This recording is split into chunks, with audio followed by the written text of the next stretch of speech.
So welcome everyone. Good morning. Thank you so much for being here today for our very last Voices of Equity event for 2022. I really want to send a shout out to Joshua and Cinder for their partnership over this past year and helping us bring these events to you, where we share voices from the community and folks like Robin here today. So I am so grateful for you. I just want to call out this approved. We'll have our last headliner event of 2022 on December 7th, Inclusion That Moves You, featuring the Infinite Flow Dance Company that employs disabled and non-disabled dancers with diverse intersectional identities with a mission to dismantle biases and promote inclusion. Would love to see that one as well. And if you have any questions today during the talk, please add them to the chat. And we will get to questions at the end where we have some time, and hopefully we can get to those. And now, what we've all been waiting for, I'm going to hand the mic over to Robin Brown to lead us through discussion on backlash and social movements, a topic I don't think we talk about enough. And Robin, the mic is yours. Awesome. Thank you, Crystal. Also, I just want to say to everyone again, thank you for taking the time to join us so bright and early to talk about a topic that is such a close and dear topic to me. And before I dive into the topic, I just want to share a little bit about my background, who I am, what I do, and also a little bit about what brought me for this to be like a focus area for me. So first of all, hi, I am Robin Brown, she, her pronouns. I am a strategist at Future Work Design. So my work is really rooted in how we move organizations forward along the equity, diversity, and inclusion spectrum, and how we really redesign systems in a way that accounts for oppression, in a way that allows us to see how these systems operate in our workplaces and how we can work towards dismantling them and reimagining something that is innovative, encompassing, and inclusive of people's needs. That's my day-to-day journey. And in my personal life, I'm really passionate about internalized oppression, healing from it, how we can internalize messages about ourselves in a way that just hinders our ability to be fully rooted in our full presence in humanity. So those are the two parts of myself. And those are the two lenses that I'll be giving this talk from today, both the personal aspects of backlash and what it looks like institutionally, particularly in our workplaces. Okay, so with that, before I dive into why we're here, which is to talk about backlash, and I'll stop sharing for a bit so I can see everyone's faces. I want to give you a sense of how this became a topic for me, like a focus area for me. And I want to do that through a little story. So my story for how this became a focus starts at the height of the George Floyd movement and the Black Lives Matter protests. So before these protests and before this movement, I was fully aware of how painful and brutal white supremacy can feel in the day-to-day lives of Black and Brown people. But in my personal life, it felt like I was screaming into a void. It felt like people around me, especially folks who were non-Black and non-Brown, didn't understand, didn't get it, or either dismissed the scale of the oppression that we endure as a people. So when the movement happened, it was like a moment of relief. It was like, okay, there's acknowledgement of this pain. There's acknowledgement of these systems. And I felt optimistic and hopeful, and I saw change starting to take place. Well, almost as quickly as that came, it felt like it left. Because not only did I start seeing these loud narratives in my personal life, in social groups, and on media, just absolutely dismissing the hurt and the impacts that led these communities to protest in the first place, microaggressions and discrimination and verbal assaults picked up in my own personal life. So it was overwhelming. And that's when I had to take a moment. I had to step back and I had to ask myself, okay, what is happening? And when I asked myself that question, that's what started me on this journey that led me to uncovering this pattern that plays a part in each and every one of our lives, which is the backlash that has historically, predictably, and repeatedly followed moments of social progress that we've made as a people. So if you're here, which once again, I really appreciate you all showing up, I hope that you can leave with not only an idea of like what it is and some tools of how to recognize it if you're needing to in your personal lives or professional lives, but you can leave with some tools to brace yourself from the impact of it as much as possible. Okay, so that is what led me to this topic. Let's talk about the actual topic. What is backlash? How does it look? How does it show up? Okay, so backlash in its simplest form is resistance. This resistance can take place on a personal level between people. It can take place on a larger societal level in like structures, like at work or in politics, institutions. And it is resistance to social progress or social change. So whenever we see backlash, that means a system's being threatened, a system of oppression. You name the system. It can be white supremacy, it can be xenophobia, transphobia, patriarchy, you name it. Whenever a system of oppression is threatened is when backlash rears its head. And often it is from those who hold identities that these systems are designed to benefit, but not always. Because of internalized oppression, which is once again another talk I give, another bucket, another passion for me. Because of internalized oppression, we can actually see people who are on the oppressive ends of these systems fighting for them to remain in place. We can see trans folks fighting for transphobia to remain in place. We can see women fighting for patriarchy to remain in place. We can see Black and brown folks fighting for white supremacy to remain in place. So that is what it is, and that is when it tends to pop up. There's a few different types I'd like to go over with you all today. And once again, this is going to be in the personal and the institutional bucket. So what are the different types of backlash we can see? So the first is, in our personal lives, denial. What are you talking about? There's no problem here. So this is denying that there's an issue or denying that there's even credibility for the case for change that people are making, and potentially even blaming those who are oppressed for their own oppression. Then we have disavowal. So, okay, yeah, I see that there's a problem, but not me. I don't have to do anything about it. So this is recognizing that there's an issue, recognizing the system, however, refusing to recognize any responsibility in being part of the solution.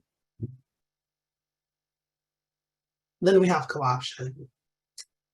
So this one is using the language, using the frameworks that actually came out of those movements only as a reaction to the movement itself.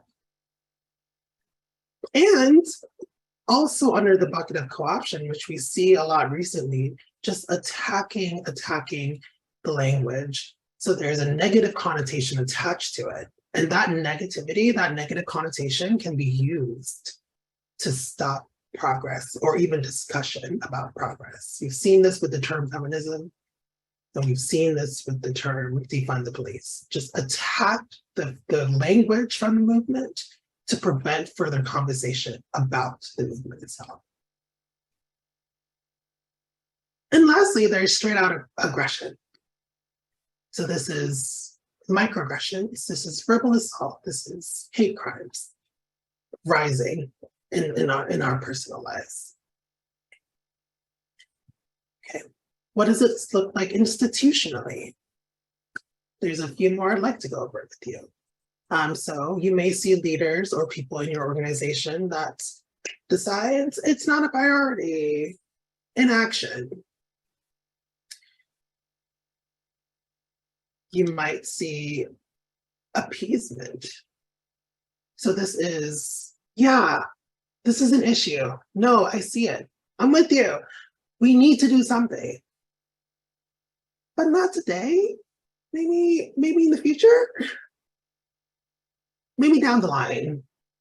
So this is like pacifying and trying to placate people who are pushing for change.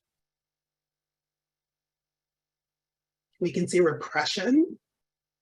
So using an argument to just undo any type of change initiative that was in place.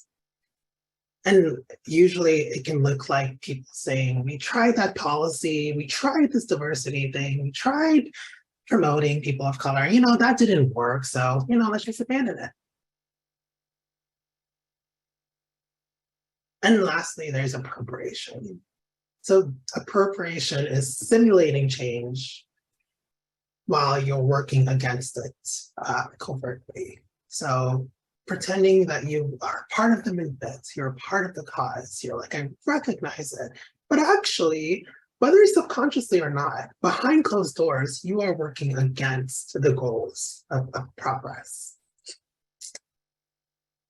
So these are the two buckets of backlash that there's a few others, but these are the two that I find most prominent that I've actually encountered the most in my life.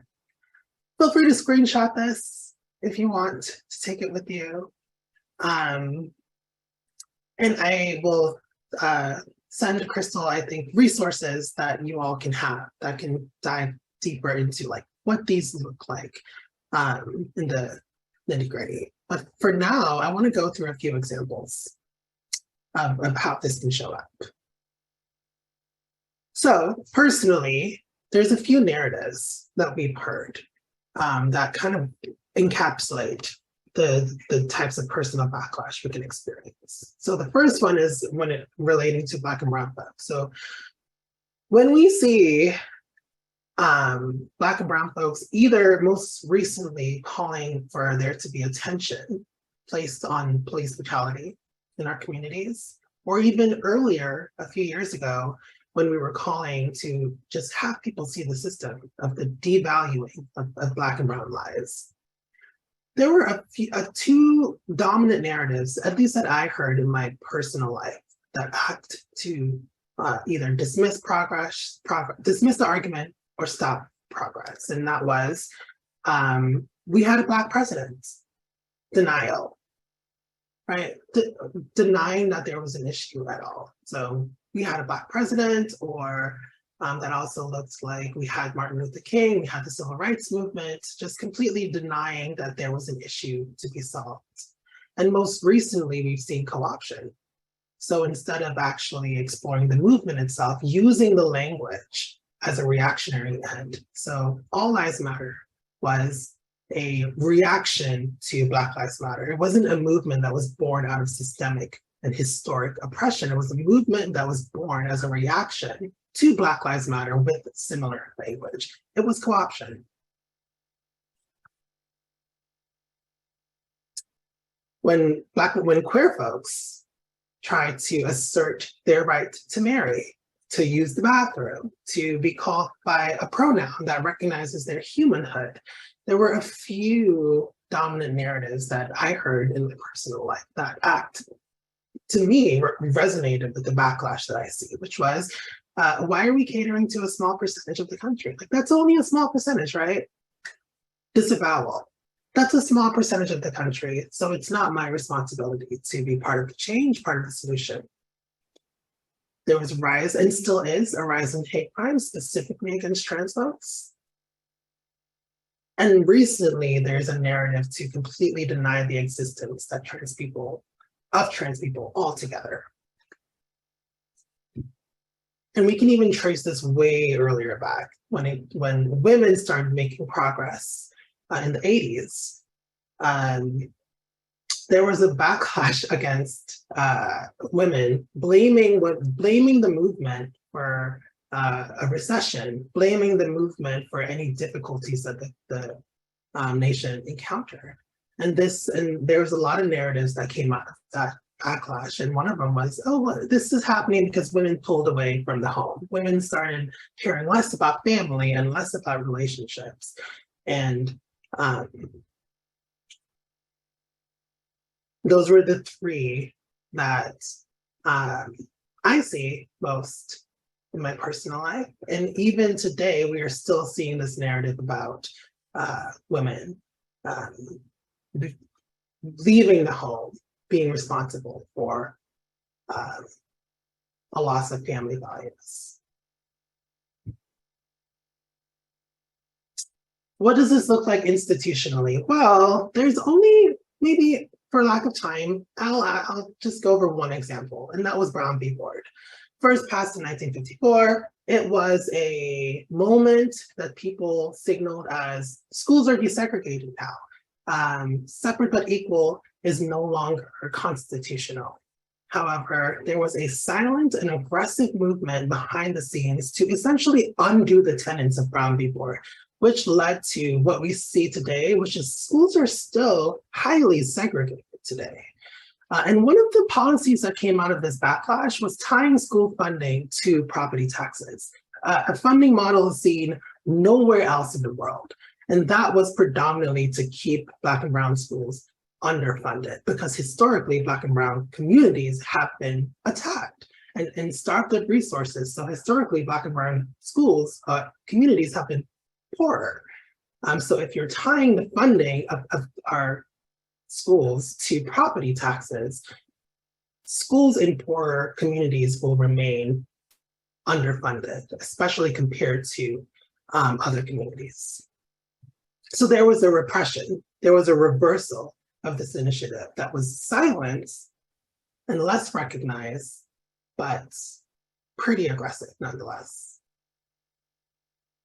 Okay, those are the examples that I wanted to talk about. So now that I've given you a sense of like what it is and how it can show up, how it can look, I want to give you a few strategies for how you can navigate it.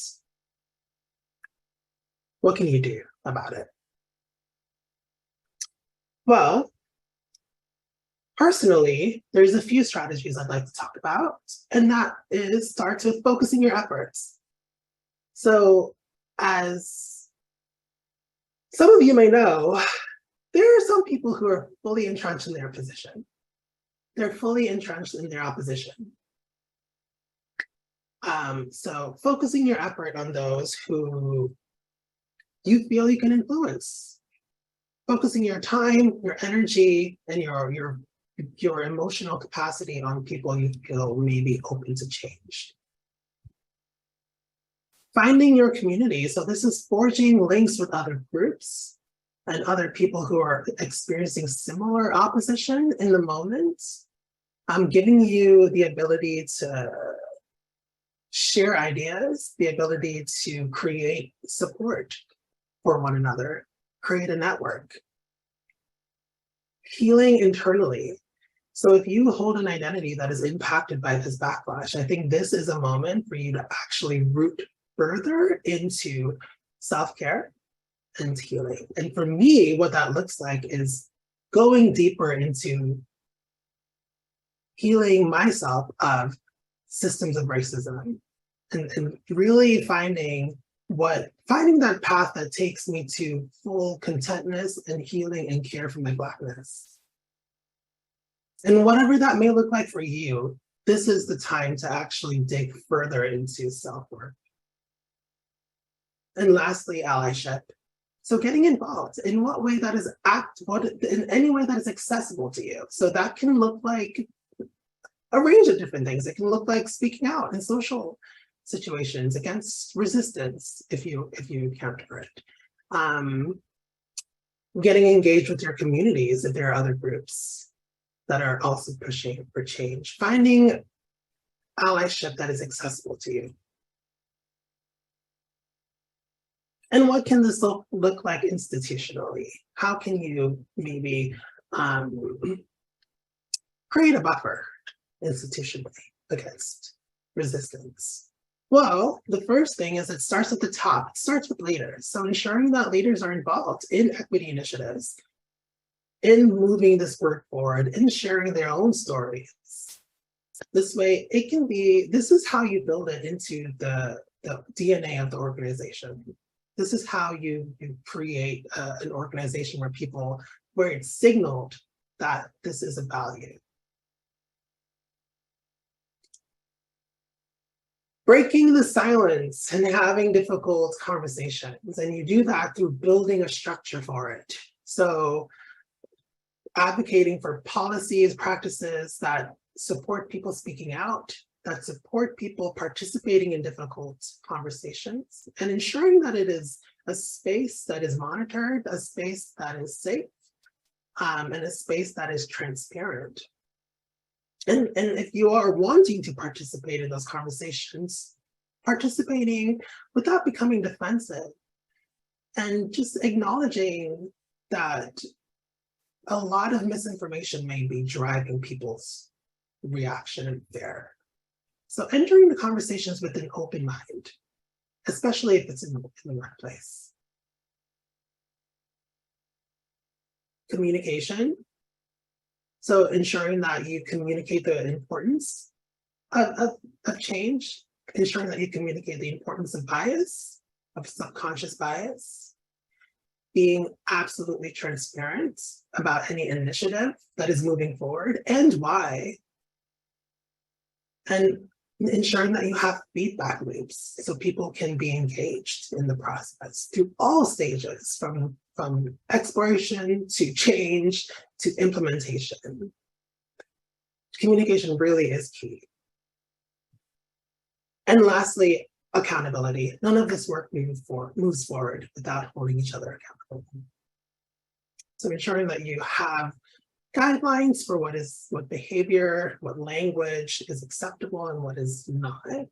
Clear, transparent guidelines on that, and holding people accountable to the initiatives that you decide will move forward, and ensuring that there is an escalation process for folks who are deciding that this is something that they're not going to do, no matter how much harm it may cause.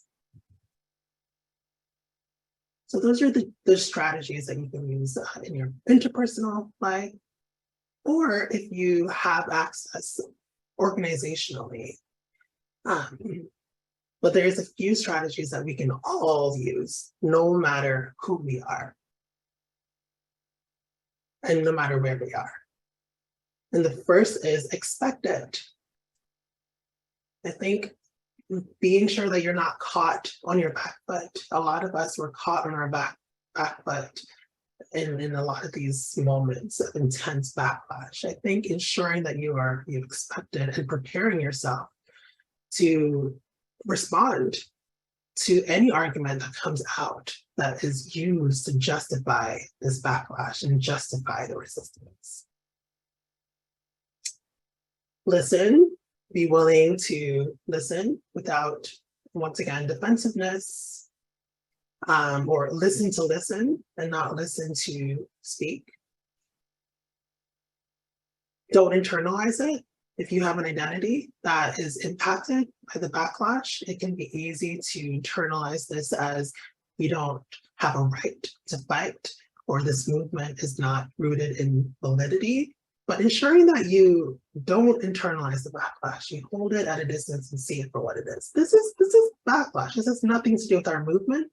This has nothing to do with my right as part of the movement to fight for change.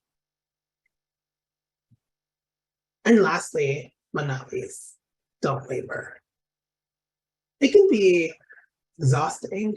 It can feel like you just wanted to stop moving forward, stop change, stop progress, because there's such intense backlash to it. But I think this is a moment that we dig in even further with the tools that we can use and keep inching forward. Even if it's an inch or a centimeter at a time, but keep moving forward at all costs.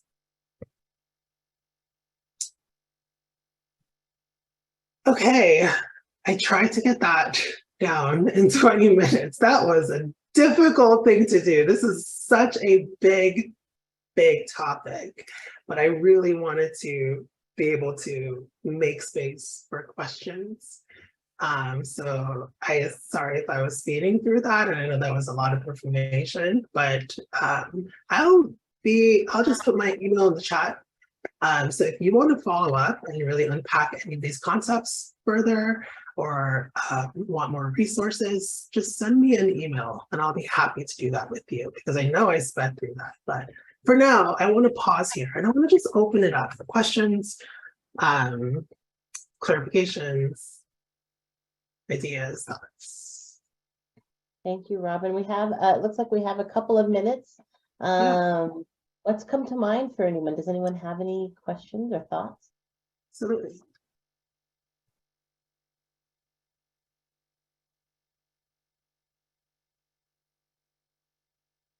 Quiet this morning. It is a Friday morning and it is early. And that was a lot of information to intake in a Friday morning. So I appreciate you all. It's kind of heavy. You know, this is a heavy topic too. So sometimes it takes time to process these things, right? Yes. Robin. Thank you, Nicole. Yes. Regarding what you put on the institutionalized section Mhm. of repression, when an organization tries something and then just says, yeah, well, we tried it, it didn't work, let's just move on. How do you convince leadership to continue? Because I'm sure a lot of us either work with leadership or are part of leadership, and in that room, we're either, I guess, sometimes hesitant to be that ally in a room where the big CEO or the big boss is there to say, but it's needed and we should try. If this didn't work, how do we say, can we try something else? Here's another idea. I know it's good to go in there with ideas, but what if they're already closed off because the last attempt didn't work out well for the organization? Yeah, I feel like I think that it's one that is such a real thing we see often. I think it's important to go in there with questions about why it didn't work.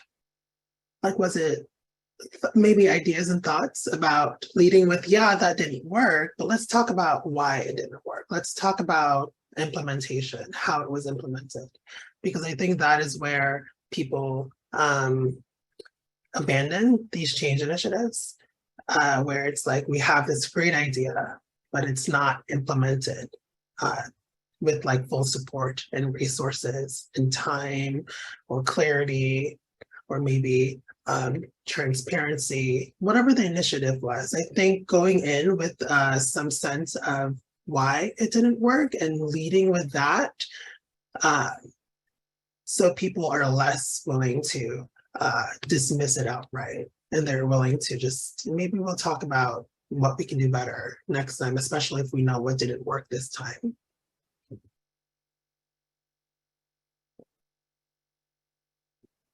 Thank you, Robin. So quick. That just flew by.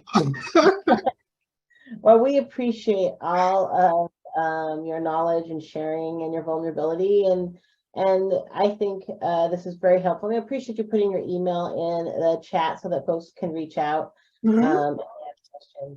Thank you, everyone, for being here today. I appreciate you being in the room. I know this is a topic that's important, and I'm glad you were here. So thank you so much for being here today. And I know I will see you in the future as we do this work together. Yeah, so in solidarity, everybody. Have an awesome day.